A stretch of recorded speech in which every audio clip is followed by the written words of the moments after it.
Bakit nga ba halos di nabibigyan ng playing time sina Carl Tamayo at Kevin Kembao sa ilalim ni Coach Tim Cone? May favoritism nga ba sa Gilas? O baka naman hindi lang talaga swak ang laro nila sa sistema ni Coach Tim?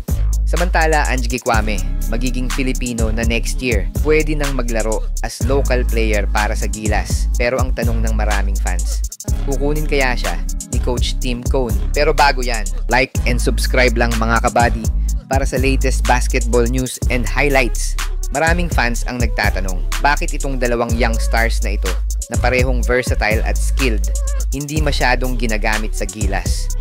Kung talento lang ang pag-uusapan, parehong stretch bigs na kayang mag-shoot sa labas, pumasa, at maglaro ng modernong basketball. So anong problema? Ayon sa ilang eksperto, mukhang hindi pa bagay sina Tamayo at Kembao sa triangle offense ni Coach Tim. Sa sistema niya, mahalaga ang physicality, decision-making at experience. At dito pumapasok ang mga veterano tulad ni Justin Brownlee, June Mar Fajardo at Japeth Aguilar na mas sanay sa ganitong laro at halos araw-araw ginagawa yung play under Coach Tim. Pero ang tanong ng mga fans, hindi ba dapat bigyan din ng chance ang mas bata at mas athletic na players para lalong masanay sa international competition? May nagsasabi rin na baka may favoritism at mas pinapaboran daw ni Coach Tim ang mga players na matagal na niyang nakasama, lalo na ang mga players na hawak niya sa Hinebra, kaysa sa mga bagong pasok sa Gilas at hirap pa makuha ang triangle offense na main system ni Coach Tim. Kamakailan nga ay nagtala ng career high 31 points si KQ at 18 assist na nagpawaw sa mga Koreano at nakuha pa ang history sa KBL dahil sa mala Jokic na assist nito.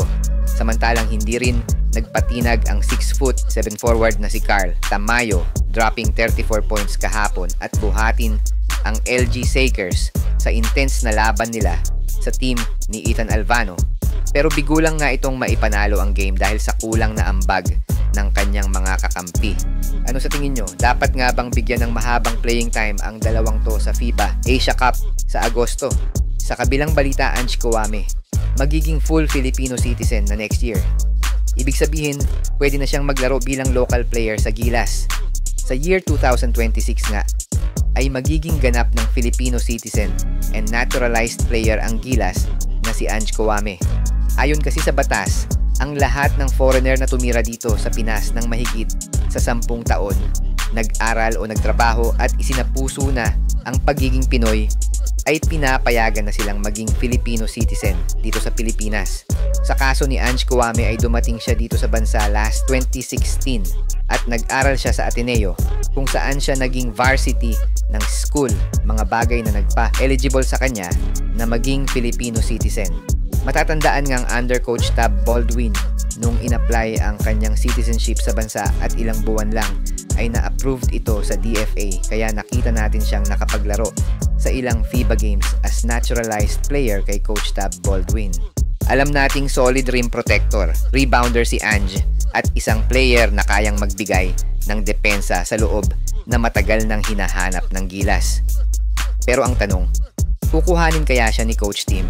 Kung magkataon nga ay lalakas ang backcourt ng Gilas under Coach Tim dahil pwedeng-pwede itong isabay sa mga naturalized player ng Gilas o kaya naman pwedeng isabay kina Kai Soto, Junmar Fajardo at ilang local player kung sakaling hindi available si Justin Brownlee. Tingin nyo mga sir, kukunin kaya siya ni Coach Tim sa Gilas next year?